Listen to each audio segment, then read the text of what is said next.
جس کے دل کو کائنات کے مالک اللہ جل جلالہ محتاجی سے بھر دیں، کائنات کی ساری قوتیں متحد و متفق ہو کر بھی اس کو تونگر و آسودہ حال نہیں بنا سکتی،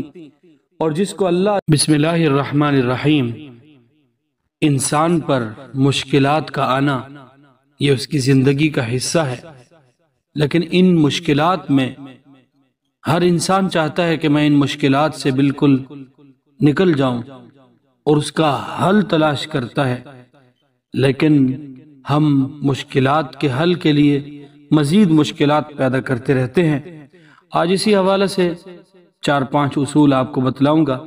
ایک ویڈیو بنی، 2 بنی، جتنی بنی آپ کو ترتیب وار میں عرض کر دوں گا۔ قرآن و حدیث کی روشنی میں انشاءاللہ آپ آخر تک چلتے رہیں، آپ کو ضرور فائدہ ہوگا۔ جیسا کہ اسلامی عبادات میں 4 بنیادی اعمال ہیں، نماز، روزہ، حج، زکوٰۃ، مگر شعور بندگی قائم رکھنے کے لیے ان تمام اعمال میں نماز ہی ایک ایسا عمل ہے جو امیر و غریب، مرد و عورت، غلام و آزاد کے لیے یکساں طور پر ضروری قرار دیا گیا ہے۔ زکوٰۃ، حج، روزہ کی طرح نماز دولت مندی یا مخصوص مہینے یا مخصوص حالات سے مشروط نہیں ہے، بلکہ نماز ایک صلاح عام ہے جس سے ہر شخص خیر و برکت حاصل کر سکتا ہے۔ اسلامی صحیفہ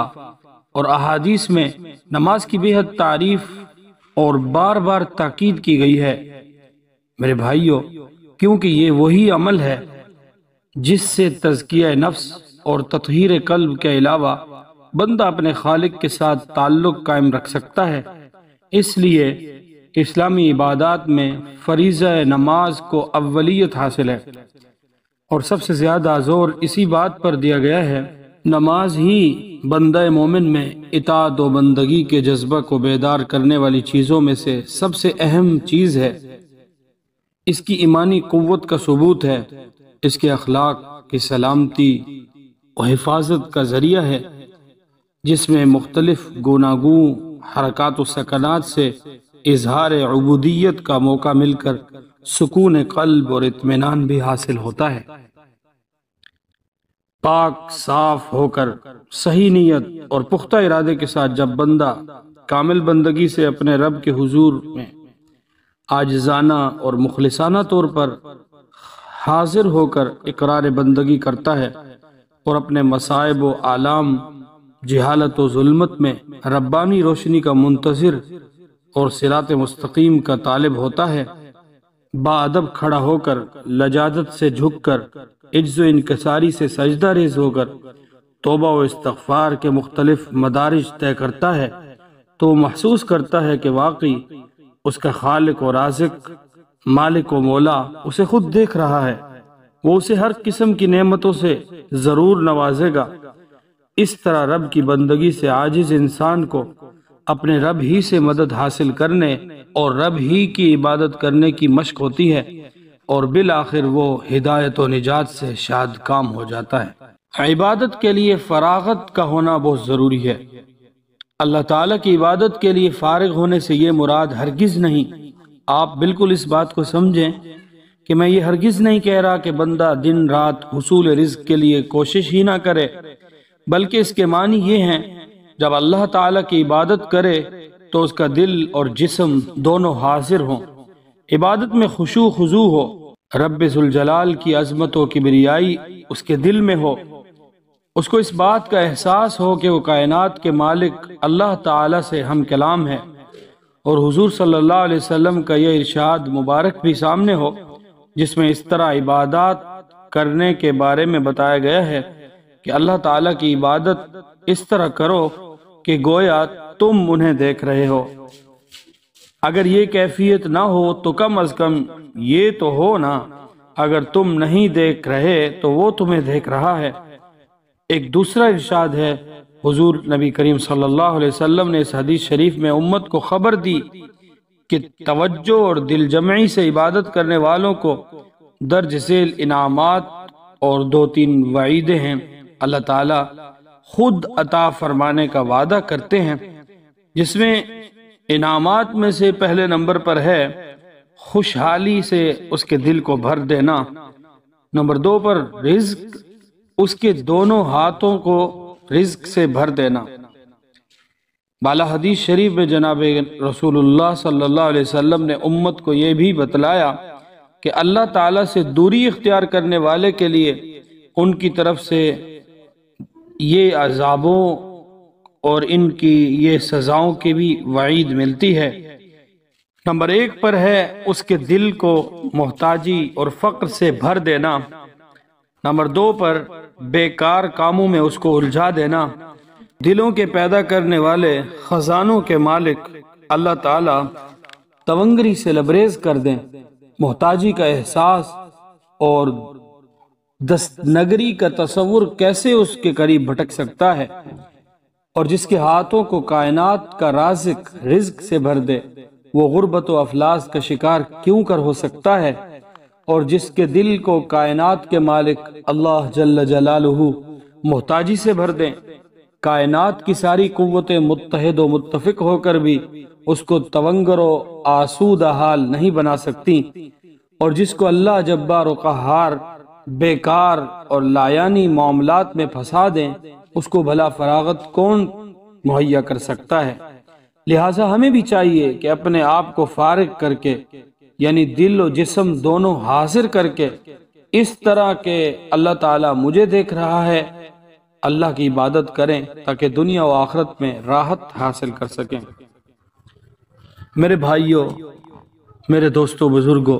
ہر پریشانی کا علاج نماز ہے۔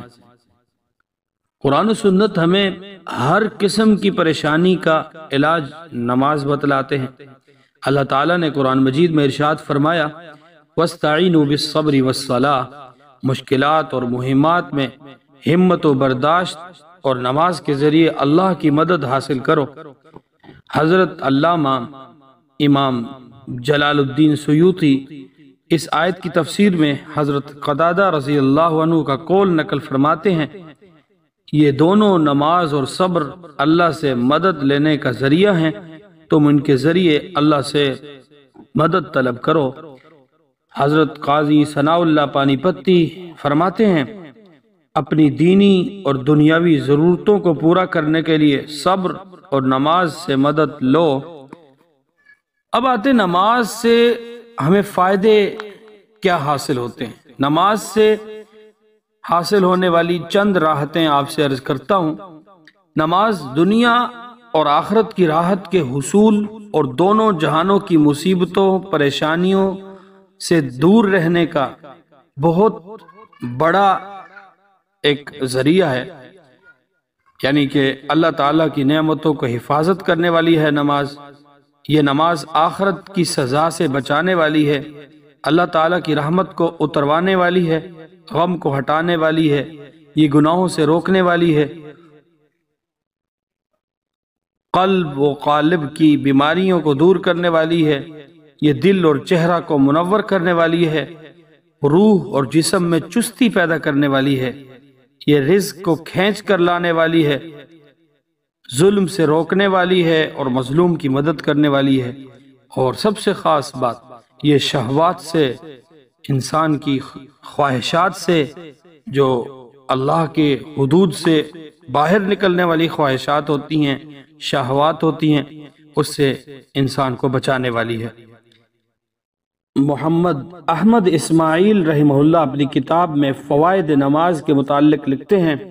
نماز سبب راحت و سعادت ہے۔ نماز اللہ تعالیٰ کے ذکر و عبادت کو جمع کرنے والی ہے، اس لیے یہ سینے کو کھولنے اور اس کی تنگی کو دور کرنے کا ذریعہ ہے۔ جو شخص نماز کا حق ادا کرنے کے ارادہ سے سکون اور اطمینان کے ساتھ نماز پڑھتا ہے، وہ اپنے نفس کو ہلکا محسوس کرتا ہے اور اسے یوں لگتا ہے جیسے اس کے اندر چستی، راحت اور تندرستی بھر گئی، اور وہ منو بوجھ سے بالکل آزاد ہو گیا، یہاں تک کہ اس کا دل نماز ختم کرنے کو نہیں چاہتا۔ اس کی وجہ یہ ہے کہ نماز آنکھوں کی قوت، روح کی تازگی، دل کو راحت اور آرام پہنچانے والی ہے۔ جو شخص اپنے آپ کو تنگی اور گھٹن میں محسوس کرے تو اچھی طرح وضو کر کے نماز میں مشغول ہو جائے، انشاءاللہ تعالی آرام پالے گا۔ چنانچہ نبی علیہ السلام حضرت بلال رضی اللہ عنہ سے فرماتے ہیں، اے بلال کھڑے ہو اور ہمیں نماز کے ذریعے راحت پہنچاؤ، یعنی جماعت کے لیے اقامت کہو تاکہ نماز پڑھ کر ہم تھکا دینے والے کاموں امت کی ترتیب و دیکھ بھال سے راحت حاصل کریں، جیسا کہ ایک تھکا ماندہ مسافر اپنی منزل پا کر راحت حاصل کرتا ہے۔ اس لیے ہر پریشانی کے وقت میں نماز کی طرف متوجہ ہونا گویا اللہ کی طرف متوجہ ہونا ہے، اور جب رحمت الہی مساعد و مددگار ہو تو پھر کیا مجال ہے کہ کسی کی پریشانی باقی رہے۔ اس طرح صحابہ کرام رضوان اللہ علیہم اجمعین جو ہر قدم پر حضور صلی اللہ علیہ وسلم کی اتباع فرمانے والے ہیں، ان کے حالات میں بھی یہ چیز نقل کی گئی ہے، لہٰذا ہمیں اپنی تمام مشکلات و پریشانی میں نماز کی طرف متوجہ ہونا چاہیے۔ اس کی برکت سے اللہ تعالیٰ اپنی رحمت فرما کر ہماری پریشانیوں اور مشکلات میں مدد فرمائیں گے، ان سے نجات عطا فرمائیں گے۔ یہ پہلا اصول ہے، ہماری جتنی بھی مشکلات ہیں ان کی خلاصی کا، ان سے نکلنے کا حقیقی حل، یہ صرف پہلا اصول ہے۔ انشاءاللہ ویڈیو بہت لمبی ہو گئی ہے، اگلی ویڈیو میں دوسرا اصول اور دوسرا دیکھیں گے، اگر وقت ہوا تو تیسرا بھی بتا دیں گے انشاءاللہ۔ آپ کو اگر یہ ویڈیو اچھی لگے تو اپنے ان دوستوں تک لازمی پہنچائیے گا جو اپنے مشکلات سے نکلنا چاہتے ہیں لیکن وہ دنیا میں اپنی مشکلات کا حل تلاش کر رہے ہیں، تاکہ انہیں بھی معلوم ہو۔ اللہ ہم سب کو نماز سے اپنے تمام تر معاملات کو آسان بنانے کے لیے مشق کرنے کی توفیق عطا کرے۔ السلام علیکم ورحمۃ اللہ وبرکاتہ۔